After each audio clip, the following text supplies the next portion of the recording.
नमस्कार आदि दर्शक, आजको जनता जान्न चाहन्छन् कार्यक्रममा हामी देशको राजनीतिक विषयवस्तुमा छलफल गर्दैनौँ। तपाईं सबैलाई थाहा छ राजनीति तातेको छ, तर बाढी पहिरोको विटन्दाले नेपाली जनता यतिखेर प्रताडित भएका छन्। जनताहरू समस्यामा छन्। मृतकको संख्या 50 नागिसक्यो। बेपत्ताको संख्या अनगिन्ती छन्। घरबार विहीनहरूको संख्या थपिँदैछ। बस्तीहरू विस्थापित हुँदैछ। आज हामी यस बारेमा विशेष रूपमा चर्चा गर्दैछौँ। देशभरि बाढी पहिरोको प्रभाव र प्रकोप छ। तपाईहरु सबैलाई थाहा छ, प्रत्येक वर्ष याममा बाढी पहिरो आउँछ, डुबान हुन्छ। नेपाली जनता समस्यामा पर्छन्। तर विपद व्यवस्थापनमा हामी सफल किन हुन सकेनौँ? हामी कहाँ चुक्यौँ? सरकार कहाँ चुक्यो? यसबारेमा पनि आजको कार्यक्रममा हामी विशेष रूपमा चर्चा गर्दैछौँ। प्रधानमन्त्री केपी शर्मा ओलीले आज भन्नुभएको छ, उद्धार राहत र पुनर्स्थापनाको लागि सक्रिय भएर लाग्न प्रधानमन्त्रीले सबैलाई आग्रह गर्नुभएको छ। आजको बैठकमा, राष्ट्रिय परिषदको बैठकमा शीर्ष नेताहरू प्रचण्ड बाहेक शेरबहादुर देउवा पनि हुनुहुन्थ्यो। राष्ट्रिय विपद परिषदको बैठकमा आजको कार्यक्रममा हामी यसबारेमा पनि विशेष रूपमा चर्चा गर्दैछौँ। प्रधानमन्त्रीले बोलाउनु भएको बैठकमा प्रचण्ड किन जानु भएन? प्रचण्ड चितवन किन जानु भयो? आगामी दिनमा हामी यसबारेमा बहस गर्दैछौँ। तर आज हामी सबै पोलिटिकल पार्टीका शीर्ष नेताहरूलाई, कार्यकर्तालाई भन्न चाहन्छौँ, अब तपाईहरू उद्धारमा लाग्नुहोस्, राहतमा लाग्नुहोस् र जनताको मन जित्ने काम गर्नुहोस्। सबैले काठमाडौँ बस्ने होइन, यो बेलामा झगडा गर्ने होइन। शीर्ष नेताहरू, जनता यतिखेर समस्या नै समस्यामा छन्। कोरोनाको महामारी छ, तर अर्को ठुलो विपद आइपरेको छ देशमा, बाढी पहिरोको। त्यतातिर सबैको ध्यान जानुपर्छ। आजको कार्यक्रममा हामी यसबारेमा विशेष रूपमा चर्चा गर्दैछौँ। साँच्चीकै नेपालले आगामी दिनमा विपद व्यवस्थापनमा के गर्नुपर्छ, कसरी जानुपर्छ, नेपाल कसरी सफल होला, नेपाल कहाँ चुक्यो, नेपालले गर्नुपर्ने काम किन गर्न सकेन भन्ने बारेमा आज हामी गहिरोमा गएर समीक्षा गर्दैछौँ। शीर्ष नेताहरूलाई मेरो आग्रह छ, तपाईहरू व्यक्तिगत स्वार्थमा नलाग्नुहोस्, झगडामा नलाग्नुहोस्, पार्टीभन्दा माथि उठ्नुहोस्, देश र जनताको लागि काम गर्नुहोस्। यतिखेर सबैको ध्यान पीडामा परेका, समस्या परेका जनताको समस्या समाधान गर्नेतिर लाग्नुपर्छ। सबैले आफ्नो स्वार्थ त्याग्नुपर्छ। मेरो आग्रह छ यहाँहरूलाई। कोरोनाको सङ्क्रमण छ, सङ्क्रमण काठमाडौँमा कम हुन थालेको छ। काठमाडौँ बाहिर पनि बिस्तारै सङ्ख्या घटेको छ, तर आज 3 जनाको मृत्यु भएको छ, 38 जनाको मृत्यु भइसकेको छ कोरोनाको कारणले। आज हामी गहिरोमा गएर समीक्षा गर्दैछौँ। हामीसँग धेरै विषयवस्तु छन्, तर आज हामी बाढी पहिरोको वितण्डाको समस्याको समाधानको बारेमा विशेष रूपमा चर्चा गर्दैछौँ। केही समयको विश्रामपछि म पुनः आउनेछु। प्रतिक्रिया गर्नुहोस्, कार्यक्रम हेर्दै गर्नुहोस्।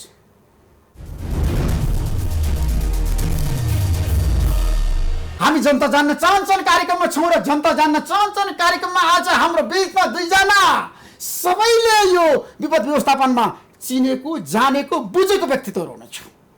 अनिल पोखरेलजी र श्यामसुन्दर ग्यावालीजी, यहाँ दुवैलाई म कार्यक्रम स्वागत गर्न चाहन्छु।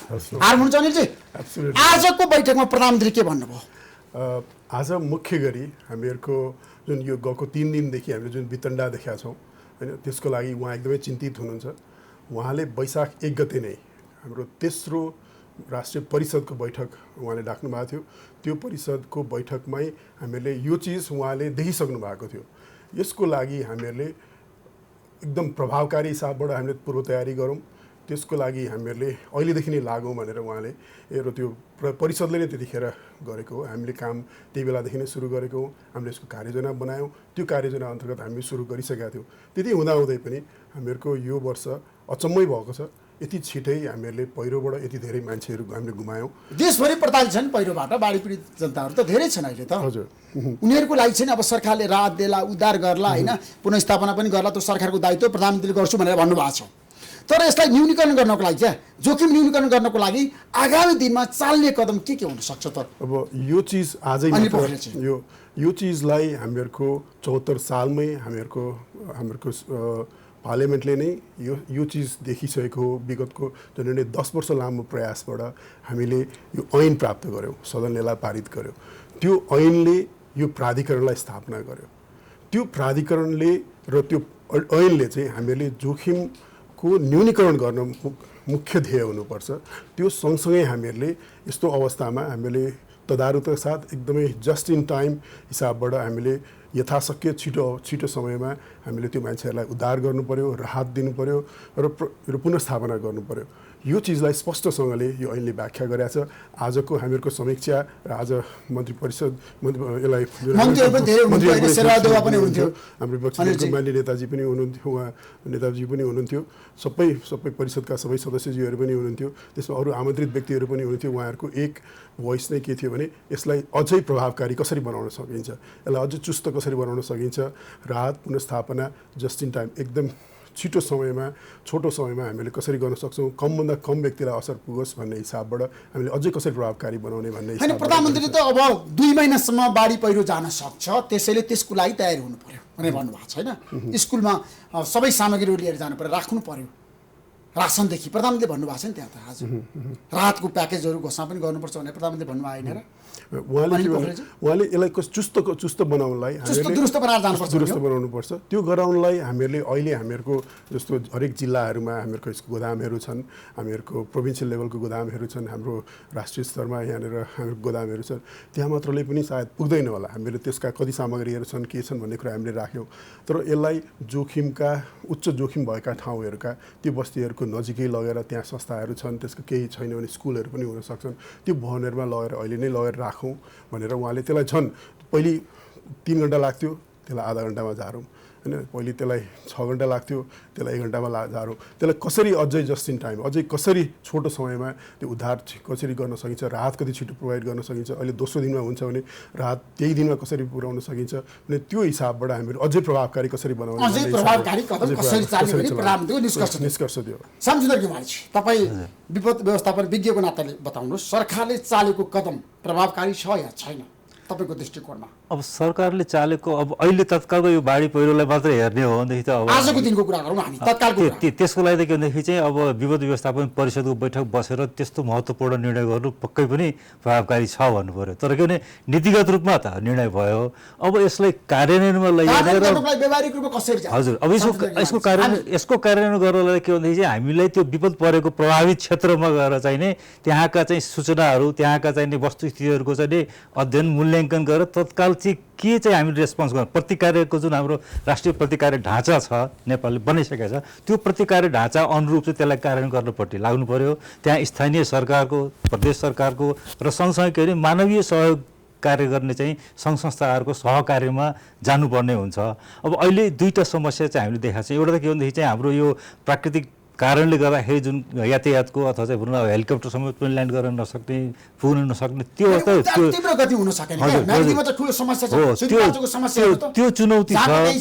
त्यो चुनौतीलाई चाहिँ सामना गर्न हामी के भन्छौँ भने समुदाय स्तरबाट नै पूर्व तयारीको काम गर्नुपर्छ, स्थानीय स्तरमै यस्ता खालका कामहरूलाई प्राथमिकतामा राखिनुपर्छ र स्थानीय सरकारले यसको जिम्मेवारी पूर्ण रूपमा लिनुपर्छ र स्थानीय सरकारले नसक्ने हदसम्म मात्रै अनिखेरि प्रदेशको अथवा चाहिँ केन्द्र सरकारले गर्नुपर्ने काम कर्तव्य अधिकार त पोस्टरमा लेखेको छ नि त, उनीहरूको दायित्व होइन र उनीहरू मुखदर्शक बनेर बस्न मिल्छ? दायित्व हो, तर अब एउटा हाम्रो चाहिँ के पनि एउटा जिम्मेवारी के पनि हो भने त्यो सिकाउनु पनि पर्यो, किनभने उहाँहरूले त्यस्तो खालको काम पहिले गर्नुभएको थिएन, पहिलेको व्यवस्थामा त्यो खालका चाहिँ जिम्मेवारीहरू दिएका थिएनन्। अब त्यो जिम्मेवारी दिएछ भने त्यो जिम्मेवारी वहन गर्ने चाहिँ नि सिपहरू, ज्ञानहरू, दक्षताहरू त्यो त चाहियो नि। अहिले त्यो चाहिँ जिल्लासम्म मात्रै थियो होइन, यदि साँचो कुरा गर्ने हो भने त्यो जिल्ला तहसम्म मात्रै थियो, त्यो संयन्त्र पालिका स्तरमा बनिसकेको थिएन।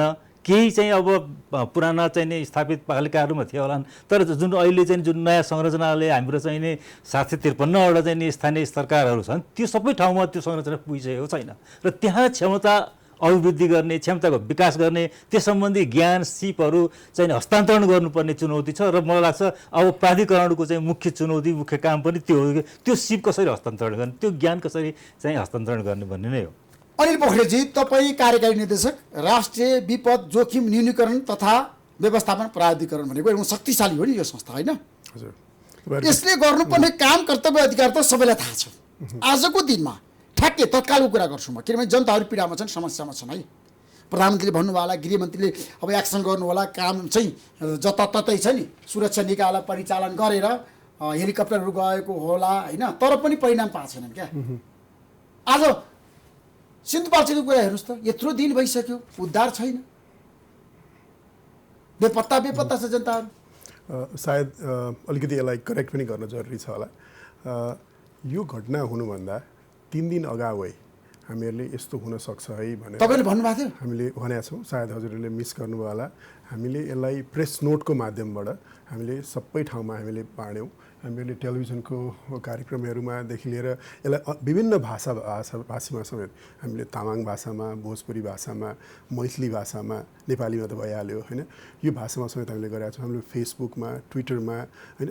अनि त्यस पछाडि फेरि यो चिज भनेको हामी एक्लैले गर्ने पनि होइन, हामीले जल तथा मौसम विज्ञान विभागसँग उहाँहरूसँग हामीहरूले सँगै बस्यौँ, सँगै अध्ययन गऱ्यौँ। यस्तो चिजहरू आउँदैछ है, अरू अन्य ग्लोबली यसमा काम गर्ने अन्तर्राष्ट्रिय संस्थाहरूसँग पनि हामीले कुरा गऱ्यौँ। त्यो गरिसके पछाडि हामी जब 3 दिन अघिल्लो दिन राति हामीले जब थाहा पायौँ यस्तो आउँदैछ भनेपछि हामीले भोलि राति नै हामीले काम गऱ्यौँ। भोलिपल्ट यो चाहिँ फोरकास्ट गरेका छ हजुर। नम्बर 1 फोरकास्ट गरिसके पछाडि हामीले बाहिर पब्लिकलाई मात्र पनि भनेनौँ, हामीहरूले हरेक जिल्लाका प्रमुख जिल्ला अधिकारीज्यूहरूलाई हामीहरूले सुसूचित बनायौँ। हामीले स्पष्ट चिठी लेख्यौँ। हामीले 3 दिन अगावै यो चिज यो भूभागमा यस्तो चिज हुँदैछ है भनेर हामीले त्यो समेत हामीले स्पष्ट निर्देशन दिएको छौँ। नम्बर 1। नम्बर 2, त्यो अनुसार हामीहरूले उद्धारकहरूलाई हामीले चुस्त दुरुस्त राखौँ। हरेक जिल्लामा प्लाटुनहरू, चुस्त दस्ताहरू अहिले छन्। यो चाहिँ सायद तपाईँहरूको मिडिया प्राइम टेलिभिजन हो, यो इन्स्टिट्युसन र यो विधा भनेको प्राइम मुभर इन्स्टिट्युसन पनि हो। त्यो हिसाबबाट हामीले यसपालि त्यसरी यो चुस्त राखेको छौँ। र त्यति मात्र होइन, अहिले तपाईँको यो 4 दिनमै हेर्ने हो भने 9.5 लाखवटा त एसएमएस मात्र पुगेका छन्। त्यो जहाँ प्रभावित खालको घरहरू हुनसक्छ त्यहाँ कुनै बेलामा त हरेक घन्टा एसएमएस पुग्छ। हामीले एसएमएसको माध्यमबाट, एफएमको माध्यमबाट, टेलिभिजन न्युजको माध्यमबाट हामीले त्यो इन्फर्म गर्ने साथसाथै हामीले उद्धारकहरूलाई हामीले समयमा सूचित गर्ने, त्यसरी गर्ने हो। तर मानौँ यही तपाईँको आजको टेलिभिजन च्यानलमा यहाँ अहिले तुरुन्तै आग लागि भयो, के गर्न सकिन्छ? एउटा पनि मैले त्यो फायर हाइड्रेन्टको त्यो देखिनँ मैले तपाईँकै च्यानलमा। घरको पिलर हेर्ने भने सानो यत्रो लेखु रहेछ, यो घर नै लड्छ। यहाँ पनि जोखिम छ, जोखिम जहाँ पनि छ। हाम्रो जोखिम जहाँ पनि छ, जोखिम मुलुक छ। हुँदै पनि हामीले सावधानी त अपनाउनु पर्यो नि त होइन, जनताहरू त समस्या पर्यो नि त हो। त्यही भएर मृत्यु त भयो नि जनता। एक्ज्याक्ट। अब त्यसमा के भयो भने यो विपद ठुलो विपद हो। यसमा सामान्यज्यू लगायत हाम्रो राष्ट्रपतिज्यूहरूले पनि यसमा ठुलो चासो राख्नुभएको छ। हिजै पनि सामान्य राष्ट्रपतिज्यूले पनि हामीलाई डाकेर यसको के कस्तो भइरहेछ त्यसको समीक्षा गर्ने कामहरू हिजो भयो। आज पनि हामीहरूको अझै जब हामीले यो थाहा पाएको थियौँ, यो 3 दिन अगाडि हामीले सुसूचित गरेका थियौँ, त्यसबाट हामीले सबै दस्ताहरू रेडी पारेका थियौँ। त्यति हुँदा पनि राति आयो।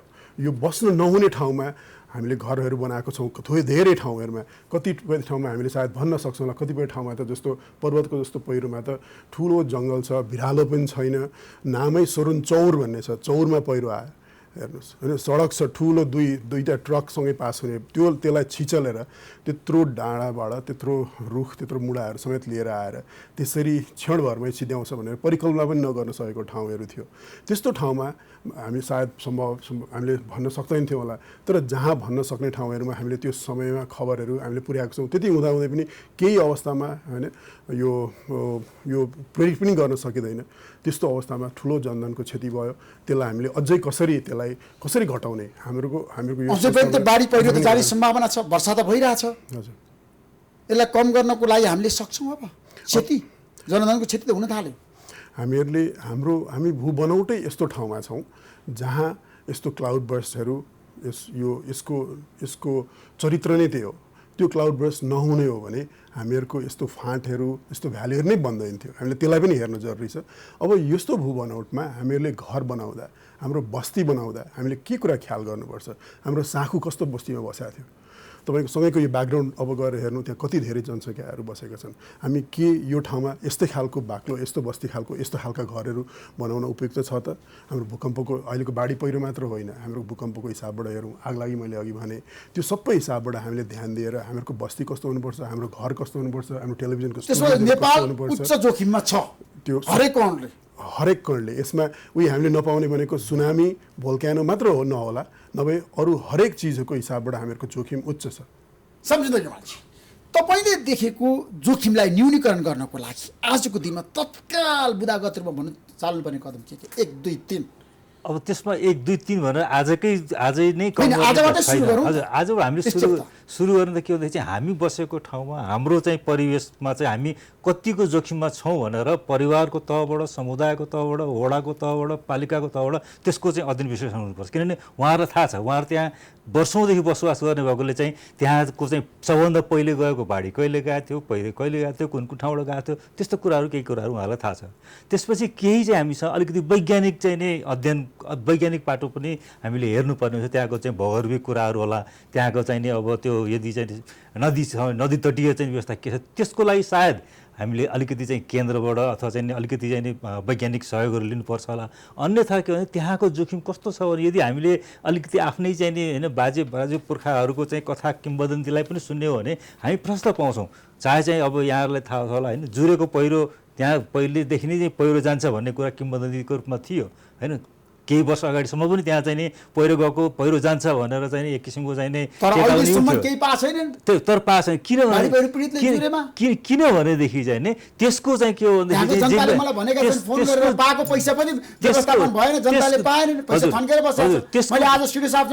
त्यसको जिम्मेवारी त्यसको कार्यान्वयन गर्ने प्रक्रियामा हामी अलिकति चाहिँ अन्यलमा थियौँ। किनभने त्यतिखेर हामीसँग ऐन पनि प्रष्ट भइसकेको थिएन, नियमावली आइसकेको थिएन, प्राधिकरणकै गठन भइसकेको थिएन, मतलब यस्ता कुराहरू चुनौती थिए। तर अब यो संरचनाले बिस्तारै ती कुराहरूलाई पनि समेट्दै चाहिँ लैजानुपर्छ। किनभने कतिपय कुरा कस्तो हुन्छ भने एउटा त हाम्रो बुझाइको समस्या पनि थियो। किनभने हामीले विपदलाई जहिले पनि के भन्दाखेरि चाहिँ यो चाहिँ नि दैवको खेला हुन त यहाँलाई थाहा छ। हाम्रो चाहिँ अब ऐन नै दैवीय प्रकोप उद्धार ऐनको रूपमा थियो भनेपछि यो दैवले गरेको त्यसपछि टार्न सकिँदैन, न्यूनीकरण गर्न सकिँदैन भन्ने खालको एउटा मानसिकताबाट चाहिँ त्यो थियो भने अब हामीले त्यसलाई रूपान्तरण गरेका छौँ। अब यो चाहिँ विपद जोखिम न्यूनीकरण र व्यवस्थापनको रूपमा स्पष्ट रूपमा आएको छ। त्यो भनेको एउटा संरचना बन्यो हाम्रो देशमा। यो राम्रो पक्ष हो। अनिलजी त्यसको छ नि कार्यकारी प्रमुख हुनुहुन्छ। मेरो भनाइ कहाँनिर भन्दाखेरि काम गर्नको लागि चाहिँ वातावरण छ, सबैको सहयोग तपाईँले पाउनु भएको छ।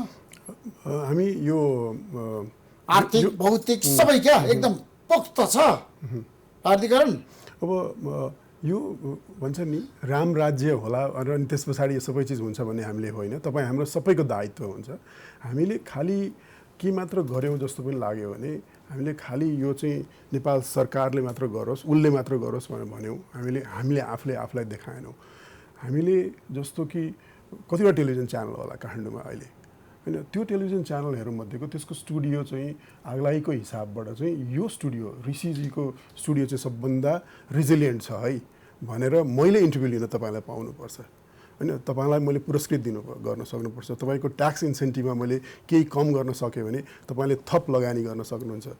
मैले त्यो हिसाबबाट कसरी प्राइभेट सेक्टरसँग, प्राइभेट टेलिभिजन च्यानलहरूसँग यसले सम्प्रेषण गर्ने एउटा ठाउँमा छँदैछ, तर तपाईँले आफ्नै बनाउने संरचनाहरूमा पनि कसरी त्यो चिज ध्यान पुर्याउन सक्नुपर्छ भन्ने हिसाबबाट त्यो माहौल बनाउने काम हो। हामी आफै आएर तपाईँको घरमा प्राधिकरण मिलेर बनाउने हो होइन। सञ्चारकर्मीको, सञ्चार क्षेत्रको, सञ्चार गृहको सहयोग तपाईँलाई छ। हजुर, तपाईँ राम्रो काम गर्नुहोस्। मेरो त आग्रह छ आजको दिनमा। पहिलो काम भनेको उद्धार नै हो क्या। नेपाली सेना, सशस्त्र, नेपाल प्रहरी, राष्ट्रिय अनुसन्धान छ नि, एकताका साथ जानु पर्यो क्या। एक ढिक्का भएर जानु पर्यो, अन द स्पटमा जानु पर्यो। म्याग्दीमा त तपाईँलाई थाहा छ सुरक्षाकर्मी पनि पुगेको छैन आज बिहानसम्म। मैले अन्तर्वार्ता ल्याएको थिएँ सशस्त्र प्रहरीको आइजिपी शैलेन्द्र खनालको। म यसमा जस्तो पर्वतको पहिरोमा म आफै पुगेँ। हामीहरू पहिरो राति गयो, हामी भोलिपल्ट बिहान हामी पुगेका छौँ। राहत त्यही दिन त्यहाँको सिडिओ साहबले त्यही दिन लगेर बाँड्नु भएको छ। बझाङको पहिरो केदारेश्यु पुग्न पनि 5 घन्टा लाग्छ हिँडेर जानलाई होइन। भलै सिन्धुपाल्चोक नजिकै छ। बझाङ जस्तो ठाउँमा भोलिपल्टको दिन हामीहरूले त्यो नगद हामीहरूले हस्तान्तरण गर्न सकेको छौँ। त्यही दिन बेलुका केही खाद्य सामग्रीहरू त्यही दिन पुर्याउन सकिएको छ होइन। केही अरू ठाउँहरू दूरदराजका गाउँपालिका नगरपालिकाहरू हुन सक्छन्। जस्तो म्याग्दीकै केसमा हामीहरू त्यही दिन बिहान झन्डै 6:45 बजे नै हामीहरूले त्यो हेलिकप्टर उडाउने भनेर उद्धारको लागि हामीहरूले त्यतिखेर नै साइन गरेर हामीले अगाडि पठाइसकेको पनि हो। तर वेदरको आज कारणले हेलिकप्टर गर्दाखेरि उडिरहेछ, सबै ठाउँ उडिरहेछ, गएको छ अनिलजी? सम्भवतः आज सबै सबै ठाउँ उद्धार भइरहेछ। आज दिनभरि हामीहरू त्यो परिषदको बैठकमा थियौँ अनि त्यो भएर आजको मलाई अपडेट हेलिकप्टरको हिसाबबाट छैन, तर हिजो बेलुकाहरू उड्यो। आजको वेदर रिलेटिभली हिजोको भन्दा बेटर थियो, त्यो हिसाबले सायद पक्कै पनि उडेको हुनुपर्छ। तर के पनि हेर्नुपर्छ भने हेलिकप्टर भनेको जबरजस्ती उडाउन पनि मिलेन, त्यसमा उद्धारकहरूलाई पनि सुरक्षित बनाउन जरुरी हुन्छ। आज सम्माननीय प्रधानमन्त्रीज्यूले पनि स्पष्ट के चिज राखिदिनु भयो भने हामीहरू अरू देशहरूको भन्दा हाम्रो उद्धारकहरू, हाम्रो मुख्य गरी नेपाली सेना, सशस्त्र प्रहरी, हाम्रो जनपद प्रहरीहरू हेर्ने हो भने अरू मुलुकहरूभन्दा भिन्न तपाईँले के पाउनुहुन्छ भने भलै तालिम कम होला, भरे त्यो सिप अझै कम होला, अझै त्यसमा हामीले अझै बढाउन जरुरी छ। तर भोलि मलाई केही पर्यो भने तपाईँले मलाई ज्यान दिनुहुन्छ, मैले तपाईँलाई ज्यान दिन्छु, त्यो हिसाबबाट आफ्नै ज्यान दिने हिसाबबाट त्यसरी उद्धार गर्नुहुन्छ। त्यो चिज यो खालको क्यारेक्टरिस्टिक्स अरू मुलुकमा त्यति पाइँदैन। मेरो रिस्क यति छ, मेरो रिस्क क्यालकुलेट गर्ने त्यो पनि जरुरी छ, हामीले त्यो पनि सिकाउनु छ। आज सम्माननीय प्रधानमन्त्रीले त्यो पनि भन्नुभयो। तर त्यो सँगसँगै सिप, त्यो सँगसँगै हाम्रो इक्विपमेन्ट र त्यो जुन एटिच्युड छ, त्यो एटिच्युड भनेको ज्यान दिएर पनि म यो बचाउँछु भन्ने त्यो चिज अद्भुत छ। नेपाली उद्धार, मुख्य गरी नेपाली सेना, हाम्रो प्रहरीहरूमा हामीले तपाईँले देख्नु पनि होइन, उद्धारमा निपुणता छ, होइन, क्षमता पनि छ। ठ्याक्कै मलाई बताउनुहोस्, हामी एउटा देशको विपद व्यवस्थापनमा विगतमा पनि धेरै कुराहरू गऱ्यौँ क्या।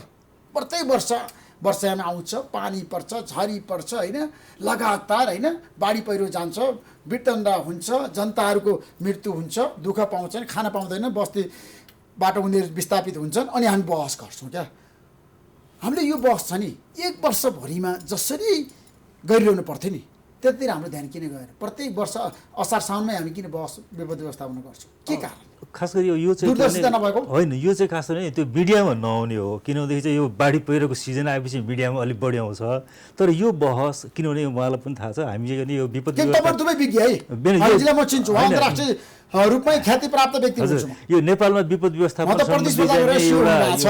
राष्ट्रिय प्लेटफर्म छ, बधाई दिन चाहन्छु। त्यो प्लेटफर्मले चाहिँ के भन्दाखेरि चाहिँ कम्तीमा पनि 6 महिनामा चाहिँ हामी चाहिँ सबै क्षेत्रमा बसेर त्यसको चाहिँ पुनरावलोकन गर्ने, होइन, 77वटा जिल्लामा भएका चाहिँ नि जिल्ला विपद व्यवस्थापन प्रतिकार योजनाहरूको छनौट गर्ने, त्यसपछि त्यसमा चाहिँ परिमार्जन गर्ने, ती कामहरू, तयारीका कामहरू भइरहेका छन्। तर के हो भनेदेखि चाहिँ अब सम्पूर्णता पाएको छैन, होइन। हाम्रो चाहिँ नि खास गरी स्थानीय तहमा मैले पहिले पनि भन्ने गरेको थिएँ, हाम्रो चाहिँ गाउँपालिका, नगरपालिका जो चाहिँ भर्खरै चाहिँ नि नयाँ बनेका छन्, होइन, सङ्गठित गाउँ विकास समितिबाट चाहिँ पालिकामा मर्ज भएका छन्, उहाँहरूको चाहिँ के भन्दाखेरि चाहिँ त्यो क्षमता बढाउनु बाँकी छ, त्यो बुझाइ गर्न बाँकी छ, र पालिका स्तरको विपद व्यवस्थापन योजना कार्यक्रमहरू चाहिँ नि बनाउनु बाँकी छ। त्यसले गर्दाखेरि अलिकति तयारी नपुगेको हो। तर के भन्दाखेरि चाहिँ हामी अहिले आदि बाटोमा भइरहेछ काम नेपालमा, त्यसो भए हामी आत्तिनु पर्दैन। काम पर्याप्त भएको छ, तर के भन्दाखेरि चाहिँ हामीले त्यसको चाहिँ नि हामीले प्रतिफल हामीले अपेक्षित प्रतिफल नपाएको। यहाँहरू विज्ञ, होइन, सरकारवालाहरू परिणाम पाउँछ नेपाली जनताले, होइन।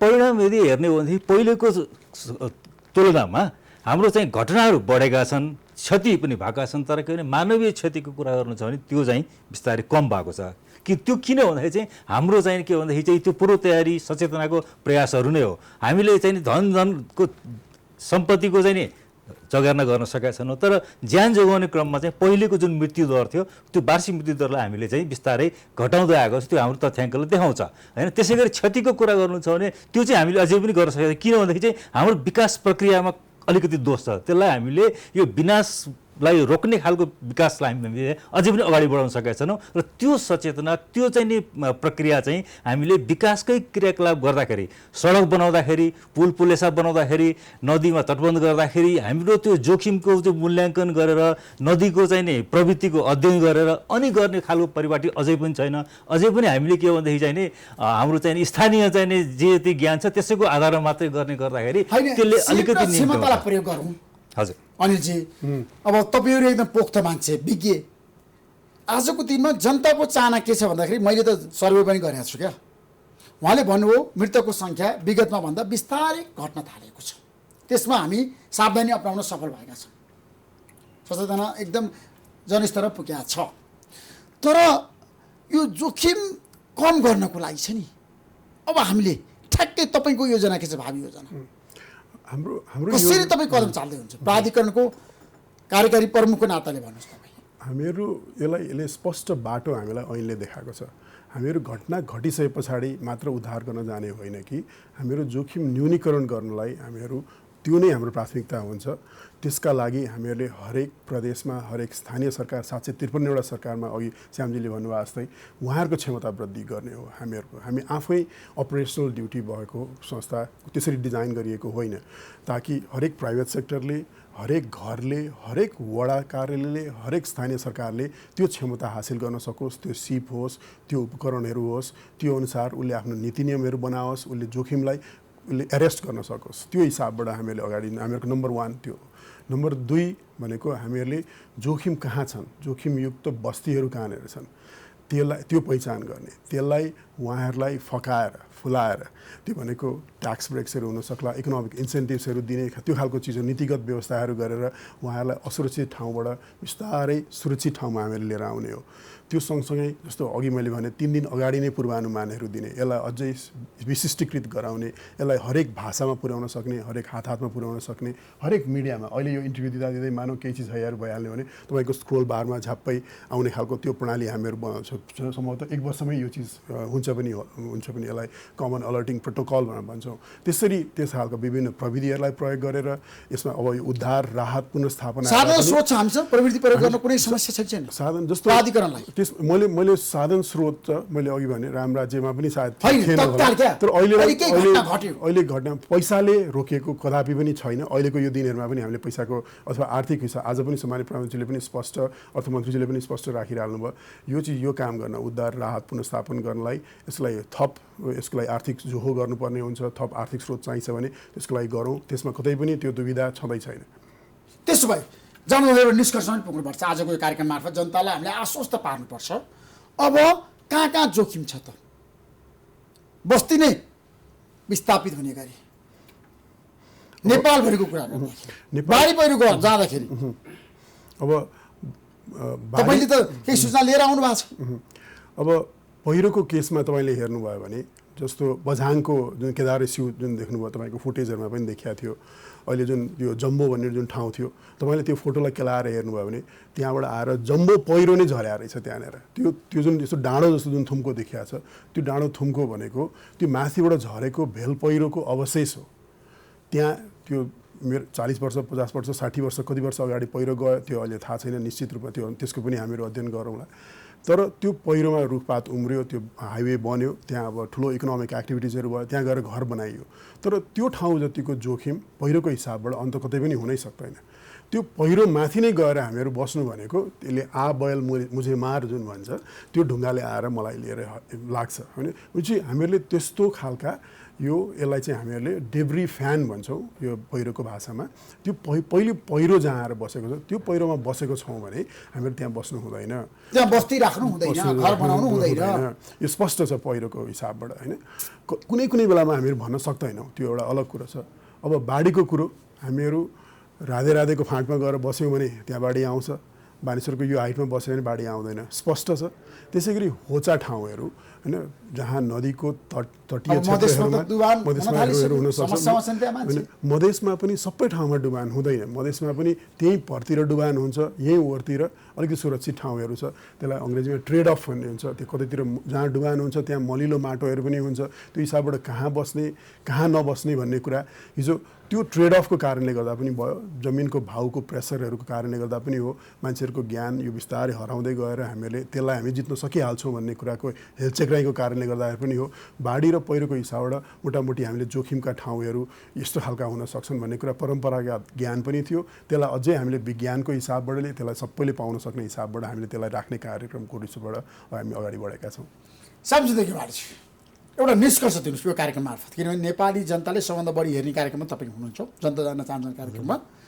आगामी दिनमा बाढी पहिरोको वितण्डाले अब नेपालीहरूको मृत्यु नहोस् र बस्ती चाहिँ एकदम उजाड नहोस्, त्यसको लागि त म त एउटा कुरा के भन्छु भने हरेक नागरिकले हरेक परिवारले चाहिँ आफ्नो बस्तीमा म बसेको ठाउँ सुरक्षित छ कि छैन मलाई जानकारी चाहियो भनेर स्थानीय सरकारमा पालिकामा गएर हामीलाई सुनिश्चित के गर यो ठाउँ म बसेको ठाउँ सुरक्षित छ कि छैन र यदि सुरक्षित छैन भने मलाई चाहिँ नि सुरक्षित हुनलाई के गर्नुपर्छ भन्ने कुरो चासो लिनु पर्यो। अहिले हामीसँग के छ भन्दाखेरि चाहिँ नि त्यो पानी परेपछि मात्रै चासो लिनेछ, तर चाहिँ नि ओभानो भएको बेलामा फेरि हामी कहिले सोच्दैनौँ। त्यस कारण एउटा नागरिक स्तरबाट त्यो सचेतना आउनु पऱ्यो। त्यसपछि हाम्रो चाहिँ नि स्थानीय सरकार पालिका जिम्मेवार हुनु पऱ्यो। मेरो चाहिँ नि जनता, मेरो चाहिँ नि क्षेत्रका मान्छेहरू सुरक्षित छन् कि छैनन्, यिनीहरूलाई सुरक्षित गर्नलाई के गर्नुपर्छ भन्ने सोच उहाँहरूको चाहिँ योजनामा हुनु पऱ्यो, विकास योजनामा हुनु पऱ्यो। अनिखेरि मात्रै हामीले चाहिँ यसको चाहिँ नि उत्तर पाउँछौँ। होइन यो चाहिँ के भन्दाखेरि चाहिँ तपाईँले अघि भने जस्तो यो असार साउन लागेपछि मात्रै यो विषयमा चर्चा गर्ने, अनि त्यसपछि बाँकी जुन बेला हामी हामी बस आगामी दिनमा निरन्तर गरौँ है। म अनिलजीलाई भन्न चाहन्छु, त्यस कारण चाहिँ के भने हामी बस गरिराखौँ। एउटा चाहिँ के भने जनताबाटै यसको माग आउनु 2 पर्यो। महिनामा 1 महिनामा यसबारेमा छ नि जनचेतनामूलक बहस गरिराखौँ क्या। जनतालाई हामीले एकदम सही सूचना दिनुपर्छ क्या, सचेतना ल्याउनै पर्छ अनिलजी। त्यसमा सहकारी गरौँ। आगामी दिनमा तपाईँलाई हामी साथ दिन तयार छौँ। पुनर्स्थापना पनि गर्नुपर्छ तपाईँहरूले, र न्यूनीकरणको लागि तपाईँ सफल हुनुहोस्। जहाँले केही छ तपाईँको भन्नु नेपाली जनतालाई? धन्यवाद। यो एक्लै गरेर हुने सम्भवै छैन, कुनै पनि अन्य मुलुकमा भएको छैन। यसमा तपाईँहरूको साथ र मुख्य गरी मिडियाकर्मीहरू, सञ्चार सेक्टरको ठुलो रोल हुन्छ। हामीहरूले यो गएको 3 दिन हामीले सञ्चारकै माध्यमबाट हामीले यो सम्प्रेषणहरू गर्न सक्यौँ। यसमा यो यस्तो खालको डायलग डिस्कोर्सहरू गर्नलाई तपाईँहरूको जस्तो टेलिभिजन च्यानलले अगाडि बढाइदिनु भयो भने, यस्तो लोकप्रिय कार्यक्रमको मार्फतबाट बढाइदिनु भयो भने अझै धेरै मान्छेहरूकोमा पुग्छ। उहाँहरूलाई कहाँ बस्ने कहाँ नबस्ने भन्ने कुराहरूको त्यो ज्ञान सिपहरू त्यसलाई दिन सकियो। त्यो मार्फत तपाईँहरूको च्यानल मार्फतबाट पनि भनाउन सकियो, मिडियाको थ्रुबाट जान सक्यो भने त्यसले हामीले केही 100 घरहरू हामीले बचाउन सक्छौँ होला, केही मान्छेको धनहरू बचाउन सक्छौँ होला। त्यसको लागि आउँ, सँगै काम गरौँ, सँगै लागौँ यो जीवन बचाउने काममा। थ्याङ्क यू सो मच यार। तपाईँलाई म धेरै धन्यवाद दिन चाहन्छु। आइदिनु भयो अनिलजी, श्याम सुन्दरजी, नमस्कार। धन्यवाद। म केही विश्रामपछि पुनः आउनेछु। प्रतीक्षा गर्नुहोस्, कार्यक्रम हेर्दै गर्नुहोस्।